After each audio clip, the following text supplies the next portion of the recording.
Assalamualaikum warahmatullahi wabarakatuh. Di sini saya akan melanjutkan learning journal yang kelima, yaitu tentang wawancara, studi pustaka, dan data visual dalam film dokumenter. Yang pertama yaitu ada wawancara. Menurut Robiger pada tahun 2015, wawancara adalah ketika seseorang interview ingin menggambarkan sebuah cerita dari subjek, dan biasanya subjek ingin menggambarkannya. Wawancara merupakan salah satu elemen penting, karena dalam wawancara adalah inti dari sebuah film dokumenter. Dengan wawancara, kita dapat dengan mudah menyelingi unsur-unsur produksi dalam film dokumenter, seperti urutan aktualitas, grafis, animasi, dan narasi. Ayawaila berpendapat dalam wawancara harus dibedakan antara melakukan wawancara dengan pengertian adegan wawancara. Melakukan wawancara bisa di balik kamera untuk mengumpulkan informasi, sementara adegan wawancara bisa bermakna memerankan panggilan informasi. Menurut Reardon, pada tahun 2014 terdapat dua jenis wawancara. Yang pertama yaitu ada wawancara hard news dan wawancara soft news. Wawancara hard news yang secara konfrontasi adalah wawancara berita, biasanya dilakukan dengan duduk dengan sudut pandang yang kuat. Semua wawancara ini hampir semuanya direkam, jarang dilakukan siaran langsung. Sedangkan soft news merupakan menampilkan subjek yang berbeda dari subjek untuk wawancara hard news, seperti pemadam kebakaran yang telah menyelesaikan tugas yang heroik. Seperti itu contohnya. Yang kedua yaitu ada studi pustaka. Studi pustaka merupakan metode pengumpulan data dengan mencari referensi literatur atau bahan-bahan teori yang diperlukan dari berbagai sumber wacana yang berkaitan dengan pembuatan film dokumenter ini. Dalam tahap ini, materi yang dibutuhkan adalah tentang film dokumenter dan budaya konsumtif.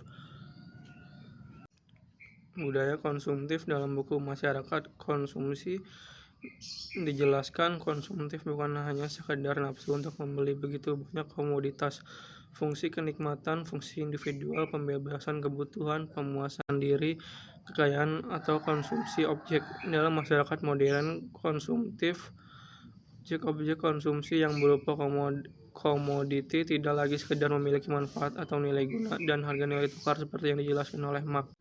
Selanjutnya yaitu ada Association Picture Story.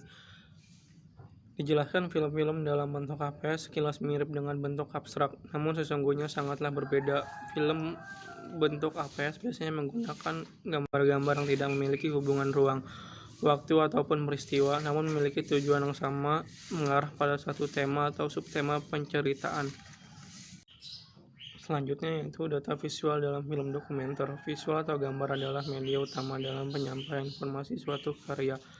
Dapat dibilang sebagai film jika dia menjadikan gambar atau visual sebagai hal utama dan paling depan untuk memberikan informasi dan pesan yang ingin disampaikan. Apabila suatu karya tersebut menjadikan visual sebagai sampingan, maka hal itu belum layak disebut sebagai film. Dalam hal ini, data visual ialah data yang dijadikan sebagai sumber informasi yang dijadikan sebagai bahan dalam pembuatan film dokumenter, di mana dalam data visual ini visual atau gambar yang dijadikan sebagai sumber informasi atau bahan dalam pembuatan film dokumenter yang dibuat oleh pembuat film tersebut. Adapun jenis media audio visual diantaranya yaitu ada film dan audio. Film atau gambar hidup merupakan gambaran-gambaran dalam frame yang diproyeksikan melalui lensa proyektor sehingga tercipta gambaran yang bergerak dalam suatu film atau video. Yang kedua yaitu film gerak bersuara. Media audio visual ini terbagi menjadi dua, diantaranya yang pertama yaitu dilengkapi dengan peralatan suara dan gambar dalam satu barang atau unit. Media ini bersifat audio yang murni seperti video dan televisi. Ciri-ciri utama dalam teknologi media audiovisual diantaranya yaitu biasanya bersifat linear, biasanya menyajikan visual dinamis. Teknologi audiovisual referensi fisik dari gagasan real atau gagasan abstrak.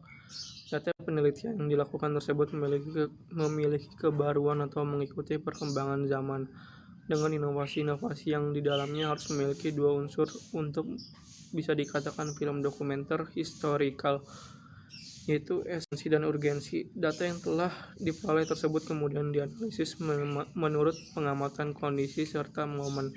Apa yang dianalisis dari fakta dan data yang ada dikaji di dalam esensi dan urgensi.